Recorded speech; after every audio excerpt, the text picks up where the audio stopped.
Chapter 17 of Robinson Crusoe. The Life and Adventures of Robinson Crusoe by Daniel Defoe. Chapter 17. Visit of Mutineers. In a little time, however, no more canoes appearing, the fear of their coming wore off, and I began to take my former thoughts of a voyage to the main into consideration, being likewise assured by Friday's father that I might depend upon good usage from their nation on his account, if I would go. But my thoughts were a little suspended when I had a serious discourse with the Spaniard, and when I understood that there were 16 more of his countrymen and Portuguese, who, having been cast away and made their escape to that side, lived there at peace, indeed, with the savages, but were very sore put to it for necessaries, and, indeed, for life. I asked him all the particulars of their voyage, and found they were a Spanish ship, bound from the Rio de la Plata to the Havana, being directed to leave their loading there, which was chiefly hides and silver, and to bring back what European goods they could meet with there;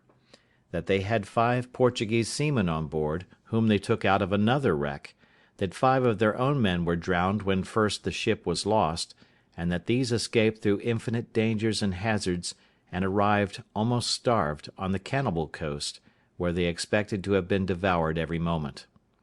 He told me they had some arms with them, but they were perfectly useless, for that they had neither powder nor ball, the washing of the sea having spoiled all their powder but a little, which they used at their first landing to provide themselves with some food. I asked him what he thought would become of them there, and if they had formed any design of making their escape. He said they had many consultations about it, but that having neither vessel nor tools to build one, nor provisions of any kind, their counsels always ended in tears and despair. I asked him how he thought they would receive a proposal from me, which might tend towards an escape, and whether, if they were all here, it might not be done. I told him with freedom I feared mostly their treachery and ill usage of me, if I put my life in their hands, for that gratitude was no inherent virtue in the nature of man, nor did men always square their dealings by the obligations they had received so much as they did by the advantages they expected. I told him it would be very hard that I should be made the instrument of their deliverance, and that they should afterwards make me their prisoner in New Spain, where an Englishman was certain to be made a sacrifice, what necessity or what accident soever brought him thither; and that I had rather be delivered up to the savages and be devoured alive, than to fall into the merciless claws of the priests and be carried into the Inquisition. I added that, otherwise, I was persuaded, if they were all here, we might, with so many hands, build a bark large enough to carry us all away, either to the Brazils southward, or to the islands or Spanish coast northward; but that if, in requital, they should, when I had put weapons into their hands, carry me by force among their own people, I might be ill used for my kindness to them, and make my case worse than it was before. He answered, with a great deal of candour and ingenuousness, that their condition was so miserable, and that they were so sensible of it, that he believed they would abhor the thought of using any man unkindly that should contribute to their deliverance; and that, if I pleased, he would go to them with the old man, and discourse with them about it, and return again and bring me their answer; that he would make conditions with them upon their solemn oath, that they should be absolutely under my direction as their commander and captain, and they should swear upon the holy sacraments and gospel to be true to me, and go to such Christian country as I should agree to, and no other; and to be directed wholly and absolutely by my orders till they were landed safely in such country as I intended, and that he would bring a contract from them, under their hands, for that purpose. Then he told me he would first swear to me himself that he would never stir from me as long as he lived till I gave him orders, and that he would take my side to the last drop of his blood, if there should happen the least breach of faith among his countrymen. He told me they were all of them very civil, honest men, and they were under the greatest distress imaginable, having neither weapons nor clothes, nor any food, but at the mercy and discretion of the savages, out of all hopes of ever returning to their own country, and that he was sure, if I would undertake their relief, they would live and die by me. Upon these assurances, I resolved to venture to relieve them, if possible, and to send the old savage and this Spaniard over to them to treat. But when we had got all things in readiness to go, the Spaniard himself started an objection which had so much prudence in it on one hand, and so much sincerity on the other hand, that I could not but be very well satisfied in it, and, by his advice, put off the deliverance of his comrades for at least half a year. The case was thus. He had been with us now about a month, during which time I had let him see in what manner I had provided, with the assistance of Providence, for my support, and he saw evidently what stock of corn and rice I had laid up,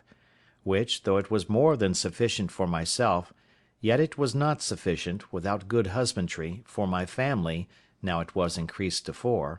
but much less would it be sufficient if his countrymen, who were, as he said, 16, still alive, should come over, and least of all would it be sufficient to victual our vessel, if we should build one, for a voyage to any of the Christian colonies of America. So he told me he thought it would be more advisable to let him and the other 2 dig and cultivate some more land, as much as I could spare seed to sow, and that we should wait another harvest, that we might have a supply of corn for his countrymen when they should come, for want might be a temptation to them to disagree, or not to think themselves delivered, otherwise than out of one difficulty into another. "You know," says he, "the children of Israel, though they rejoiced at first for their being delivered out of Egypt, yet rebelled even against God himself, that delivered them, when they came to want bread in the wilderness." His caution was so seasonable and his advice so good, that I could not but be very well pleased with his proposal, as well as I was satisfied with his fidelity. So we fell to digging, all 4 of us, as well as the wooden tools we were furnished with permitted; and in about a month's time, by the end of which it was seed time, we had got as much land cured and trimmed up as we sowed 22 bushels of barley on, and 16 jars of rice, which was, in short, all the seed we had to spare. Indeed, we left ourselves barely sufficient for our own food for the 6 months that we had to expect our crop; that is to say, reckoning from the time we set our seed aside for sowing, for it is not to be supposed it is 6 months in the ground in that country. Having now society enough, and our numbers being sufficient to put us out of fear of the savages, if they had come, unless their number had been very great, we went freely all over the island, whenever we found occasion; and as we had our escape or deliverance upon our thoughts, it was impossible, at least for me, to have the means of it out of mine. For this purpose I marked out several trees, which I thought fit for our work, and I set Friday and his father to cut them down; and then I caused the Spaniard, to whom I imparted my thoughts on that affair, to oversee and direct their work. I showed them with what indefatigable pains I had hewed a large tree into single planks, and I caused them to do the like, till they made about a dozen large planks, of good oak, near 2 feet broad, 35 feet long, and from 2 inches to 4 inches thick. What prodigious labour it took up, any one may imagine. At the same time I contrived to increase my little flock of tame goats as much as I could, and for this purpose I made Friday and the Spaniard go out one day, and myself with Friday the next day, for we took our turns, and by this means we got about 20 young kids to breed up with the rest, for whenever we shot the dam we saved the kids, and added them to our flock. But above all, the season for curing the grapes coming on, I caused such a prodigious quantity to be hung up in the sun, that, I believe, had we been at Alicante, where the raisins of the sun are cured, we could have filled 60 or 80 barrels, and these, with our bread, formed a great part of our food; very good living too, I assure you, for they are exceedingly nourishing. It was now harvest, and our crop in good order. It was not the most plentiful increase I had seen in the island, but, however, it was enough to answer our end; for from 22 bushels of barley we brought in and thrashed out above 220 bushels, and the like in proportion of the rice, which was store enough for our food to the next harvest, though all 16 Spaniards had been on shore with me; or, if we had been ready for a voyage, it would very plentifully have victualled our ship to have carried us to any part of the world, that is to say, any part of America. When we had thus housed and secured our magazine of corn, we fell to work to make more wickerware, that is, great baskets, in which we kept it; and the Spaniard was very handy and dexterous at this part, and often blamed me that I did not make some things for defence of this kind of work, but I saw no need of it. And now, having a full supply of food for all the guests I expected, I gave the Spaniard leave to go over to the main, to see what he could do with those he had left behind him there. I gave him a strict charge not to bring any man who would not first swear in the presence of himself and the old savage that he would in no way injure, fight with, or attack the person he should find in the island, who was so kind as to send for them in order to their deliverance; but that they would stand by him and defend him against all such attempts, and wherever they went would be entirely under and subjected to his command, and that this should be put in writing and signed in their hands. How they were to have done this, when I knew they had neither pen nor ink, was a question which we never asked. Under these instructions, the Spaniard and the old savage, the father of Friday, went away in one of the canoes which they might be said to have come in, or rather were brought in, when they came as prisoners to be devoured by the savages. I gave each of them a musket with a firelock on it, and about 8 charges of powder and ball, charging them to be very good husbands of both, and not to use either of them but upon urgent occasions. This was a cheerful work, being the first measures used by me in view of my deliverance for now 27 years and some days.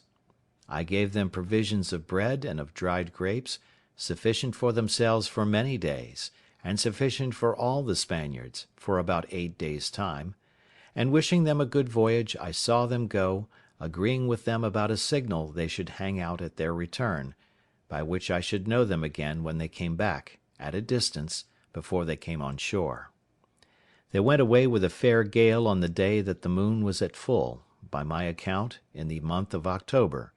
but as for an exact reckoning of days, after I had once lost it I could never recover it again, nor had I kept even the number of years so punctually as to be sure I was right, though, as it proved when I afterwards examined my account, I found I had kept a true reckoning of years. It was no less than 8 days I had waited for them, when a strange and unforeseen accident intervened, of which the like has not, perhaps, been heard of in history. I was fast asleep in my hutch one morning, when my man Friday came running into me, and called aloud, "Master, master, they are come, they are come!" I jumped up, and regardless of danger I went, as soon as I could get my clothes on, through my little grove, which, by the way, was by this time grown to be a very thick wood. I say, regardless of danger I went without my arms, which was not my custom to do; but I was surprised when, turning my eyes to the sea, I presently saw a boat at about 1.5 leagues distance, standing in for the shore, with a shoulder of mutton sail, as they call it, and the wind blowing pretty fair to bring them in. Also I observed presently that they did not come from that side which the shore lay on, but from the southernmost end of the island. Upon this I called Friday in, and bade him lie close, for these were not the people we looked for, and that we might not know yet whether they were friends or enemies. In the next place I went in to fetch my perspective glass to see what I could make of them, and having taken the ladder out, I climbed to the top of the hill, as I used to do when I was apprehensive of anything, and to take my view the plainer without being discovered. I had scarce set my foot upon the hill when my eye plainly discovered a ship lying at anchor, at about 2.5 leagues distance from me, south-southeast, but not above 1.5 leagues from the shore. By my observation it appeared plainly to be an English ship, and the boat appeared to be an English longboat. I cannot express the confusion I was in, though the joy of seeing a ship, and one that I had reason to believe was manned by my own countrymen, and consequently friends, was such as I cannot describe; but yet I had some secret doubts hung about me, I cannot tell from whence they came, bidding me keep upon my guard. In the first place, it occurred to me to consider what business an English ship could have in that part of the world, since it was not the way to or from any part of the world where the English had any traffic; and I knew there had been no storms to drive them in there in distress, and that if they were really English, it was most probable that they were here upon no good design, and that I had better continue as I was than fall into the hands of thieves and murderers. Let no man despise the secret hints and notices of danger which sometimes are given him when he may think there is no possibility of its being real. That such hints and notices are given us I believe few that have made any observation of things can deny;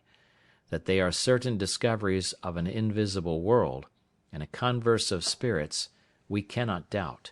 and if the tendency of them seems to be to warn us of danger, why should we not suppose they are from some friendly agent,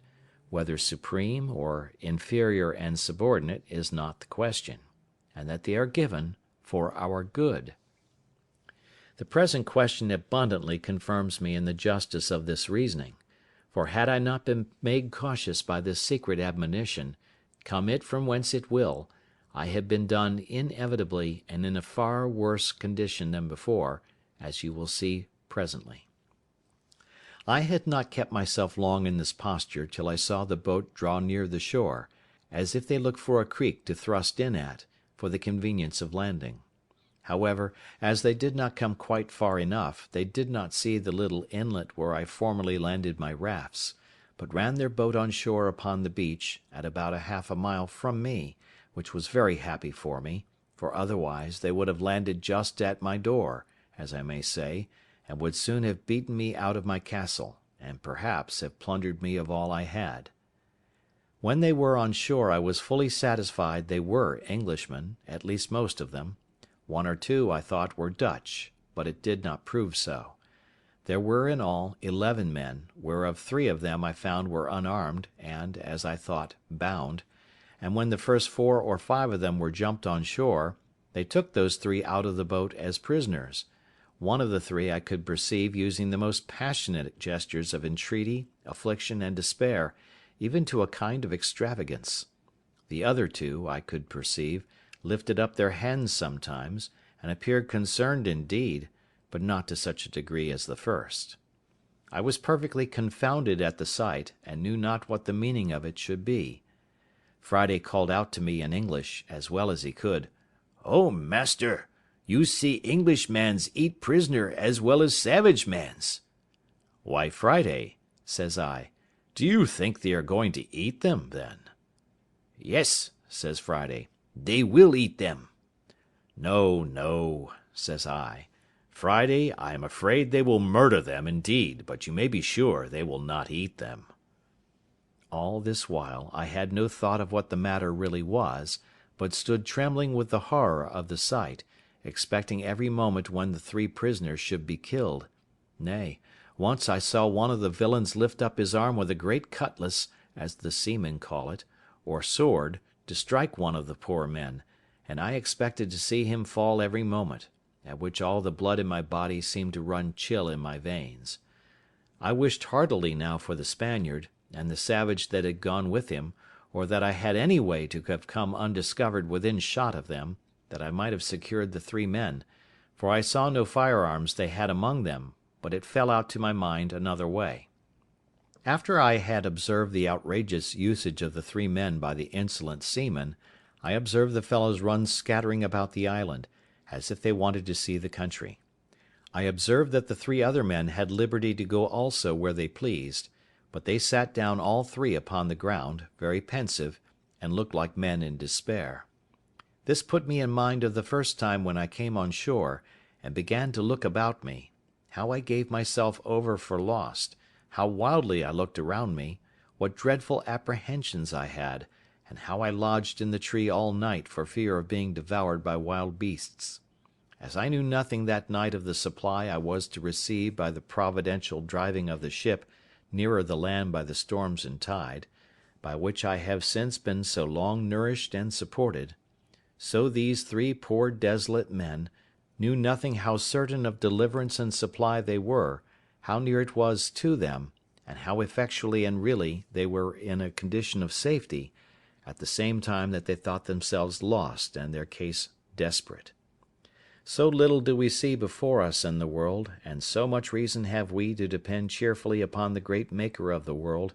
that he does not leave his creatures so absolutely destitute, but that in the worst circumstances they have always something to be thankful for, and sometimes are nearer deliverance than they imagine, nay, are even brought to their deliverance by the means by which they seem to be brought to their destruction. It was just at high water when these people came on shore, and while they rambled about to see what kind of a place they were in, they had carelessly stayed till the tide was spent, and the water was ebbed considerably away, leaving their boat aground. They had left 2 men in the boat, who, as I found afterwards, having drunk a little too much brandy, fell asleep. However, one of them waking a little sooner than the other, and finding the boat too fast aground for him to stir it, hallooed out for the rest, who were straggling about; upon which they all soon came to the boat, but it was past all their strength to launch her, the boat being very heavy, and the shore on that side being a soft, oozy sand, almost like a quicksand. In this condition, like true seamen, who are, perhaps, the least of all mankind given to forethought, they gave it over, and away they strolled about the country again; and I heard one of them say aloud to another, calling them off from the boat, "Why, let her alone, Jack, can't you? She'll float next tide," by which I was fully confirmed in the main inquiry of what countrymen they were. All this while I kept myself very close, not once daring to stir out of my castle any farther than to my place of observation near the top of the hill, and very glad I was to think how well it was fortified. I knew it was no less than 10 hours before the boat could float again, and by that time it would be dark, and I might be at more liberty to see their motions, and to hear their discourse, if they had any. In the meantime I fitted myself up for a battle as before, though with more caution, knowing I had to do with another kind of enemy than I had at first. I ordered Friday also, whom I had made an excellent marksman with his gun, to load himself with arms. I took myself 2 fowling pieces, and I gave him 3 muskets.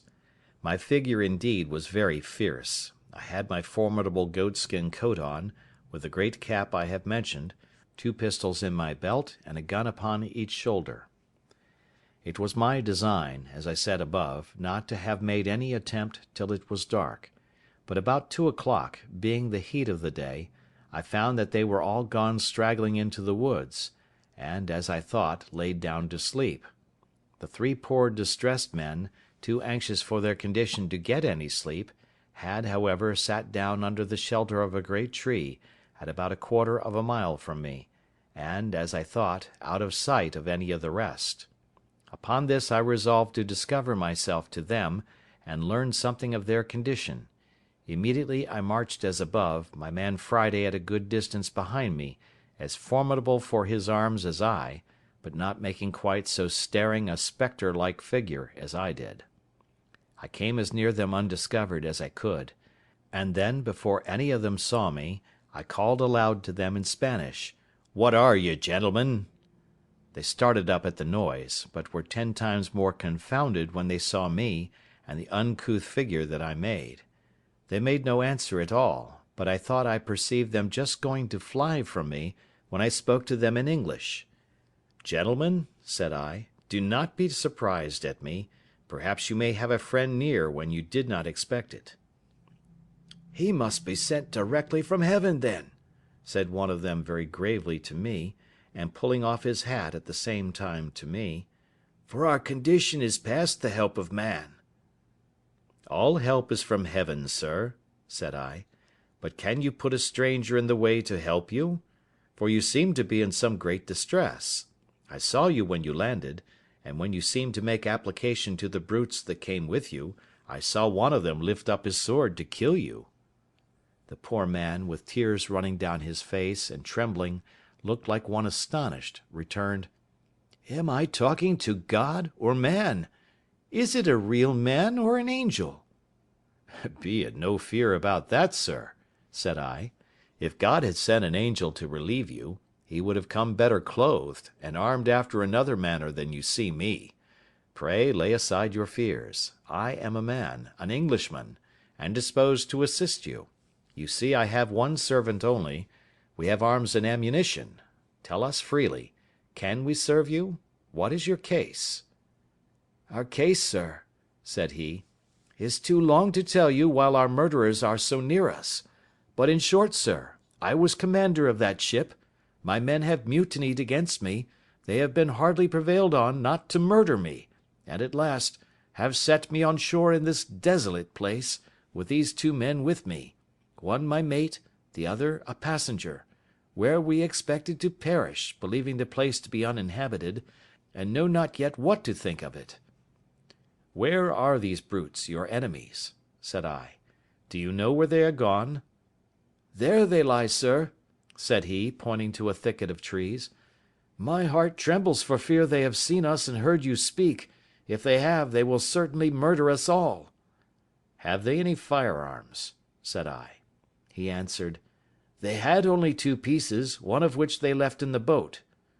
"Well then," said I, "leave the rest to me. I see they are all asleep. It is an easy thing to kill them all. But shall we rather take them prisoners?" He told me there were 2 desperate villains among them that it was scarce safe to show any mercy to, but if they were secured, he believed all the rest would return to their duty. I asked him which they were. He told me he could not at that distance distinguish them, but he would obey my orders in anything I would direct. "Well," says I, "let us retreat out of their view or hearing, lest they awake, and we will resolve further." So they willingly went back with me, till the woods covered us from them. "Look you, sir," said I, "if I venture upon your deliverance, are you willing to make 2 conditions with me?" He anticipated my proposals by telling me that both he and the ship, if recovered, should be wholly directed and commanded by me in everything, and if the ship was not recovered, he would live and die with me in what part of the world soever I would send him, and the 2 other men said the same. "Well," says I, "my conditions are but 2. First, that while you stay in this island with me, you will not pretend to any authority here, and if I put arms in your hands, you will, upon all occasions, give them up to me, and do no prejudice to me or mine upon this island, and in the meantime be governed by my orders. Secondly, that if the ship is or may be recovered, you will carry me and my man to England passage free." He gave me all the assurances that the invention or faith of man could devise that he would comply with these most reasonable demands, and besides would owe his life to me, and acknowledge it upon all occasions as long as he lived. "Well then," said I, "here are 3 muskets for you, with powder and ball. Tell me next what you think is proper to be done." He showed all the testimonies of his gratitude that he was able, but offered to be wholly guided by me. I told him I thought it was very hard venturing anything, but the best method I could think of was to fire on them at once as they lay, and if any were not killed at the first volley and offered to submit, we might save them, and so put it wholly upon God's providence to direct the shot. He said, very modestly, that he was loath to kill them if he could help it, but that those 2 were incorrigible villains, and had been the authors of all the mutiny in the ship, and if they escaped, we should be undone still, for they would go on board and bring the whole ship's company, and destroy us all. "Well then," says I, "necessity legitimates my advice, for it is the only way to save our lives." However, seeing him still cautious of shedding blood, I told him they should go themselves and manage as they found convenient. In the middle of this discourse we heard some of them awake, and soon after we saw 2 of them on their feet. I asked him if either of them were the heads of the mutiny. He said, "No." "Well then," said I, "you may let them escape, and Providence seems to have awakened them on purpose to save themselves. Now," says I, "if the rest escape you, it is your fault." Animated with this, he took the musket I had given him in his hand, and a pistol in his belt, and his 2 comrades with him, with each a piece in his hand. The two men who were with him going first made some noise, at which one of the seamen who was awake turned about, and seeing them coming, cried out to the rest, but was too late then, for the moment he cried out they fired. I mean the two men, the captain wisely reserving his own piece. They had so well aimed their shot at the men they knew, that one of them was killed on the spot, and the other very much wounded, but not being dead he started up on his feet, and called eagerly for help to the other; but the captain stepping to him, told him it was too late to cry for help, he should call upon God to forgive his villainy, and with that word knocked him down with the stock of his musket, so that he never spoke more. There were 3 more in the company, and one of them was slightly wounded. By this time I was come, and when they saw their danger, and that it was in vain to resist, they begged for mercy. The captain told them he would spare their lives if they would give him an assurance of their abhorrence of the treachery they had been guilty of, and would swear to be faithful to him in recovering the ship, and afterwards in carrying her back to Jamaica, from whence they came. They gave him all the protestations of their sincerity that could be desired, and he was willing to believe them and spare their lives, which I was not against, only that I obliged him to keep them bound hand and foot while they were on the island. While this was doing, I sent Friday with the captain's mate to the boat with orders to secure her, and bring away the oars and sails, which they did, and by 3 straggling men, that were, happily for them, parted from the rest, came back upon hearing the guns fired, and seeing the captain, who was before their prisoner, now their conqueror, they submitted to be bound also, and so our victory was complete. It now remained that the captain and I should inquire into one another's circumstances. I began first, and told him my whole story, which he heard with an attention even to amazement, and particularly at the wonderful manner of my being furnished with provisions and ammunition, and indeed, as my story is a whole collection of wonders, it affected him deeply. But when he reflected from thence upon himself, and how I seemed to have been preserved there on purpose to save his life, the tears ran down his face, and he could not speak a word more. After this communication was at an end, I carried him and his 2 men into my apartment, leading them in just where I came out, that is, at the top of the house, where I refreshed them with such provisions as I had, and showed them all the contrivances I had made during my long inhabiting that place. All I showed them, all I said to them, was perfectly amazing;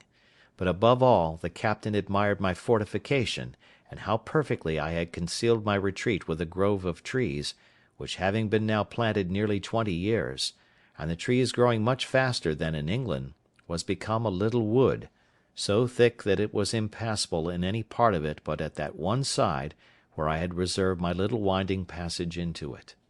I told him this was my castle and my residence, but that I had a seat in the country, as most princes have, whither I could retreat upon occasion, and I would show him that too another time; but at present our business was to consider how to recover the ship. He agreed with me as to that, but told me he was perfectly at a loss what measures to take, for that there were still 26 hands on board, who, having entered into a cursed conspiracy, by which they had all forfeited their lives to the law, would be hardened in it now by desperation, and would carry it on, knowing that if they were subdued they would be brought to the gallows as soon as they came to England, or to any of the English colonies, and that therefore there would be no attacking them with so small a number as we were. I mused for some time on what he had said, and found it was a very rational conclusion, and that therefore something was to be resolved on speedily, as well to draw the men on board into some snare for their surprise, as to prevent their landing upon us and destroying us. Upon this it presently occurred to me that in a little while the ship's crew, wondering what was become of their comrades and of the boat, would certainly come on shore in their other boat to look for them, and that then, perhaps, they might come armed, and be too strong for us. This he allowed to be rational. Upon this I told him the first thing we had to do was to stave the boat which lay upon the beach, so that they might not carry her off, and taking everything out of her, leave her so far useless as not to be fit to swim. Accordingly we went on board, took the arms which were left on board out of her, and whatever else we found there, which was a bottle of brandy, and another of rum, a few biscuit cakes, a horn of powder, and a great lump of sugar in a piece of canvas (the sugar was 5 or 6 pounds), all of which was very welcome to me, especially the brandy and sugar, of which I had had none left for many years. When we had carried all these things on shore, the oars, mast, sail, and rudder of the boat were carried away before, we knocked a great hole in her bottom, that if they had come strong enough to master us, yet they could not carry off the boat. Indeed, it was not so much in my thoughts that we could be able to recover the ship, but my view was, that if they went away without the boat, I did not much question to make her again fit to carry as to the Leeward Islands, and call upon our friends the Spaniards in my way, for I had them still in my thoughts. Chapter 18.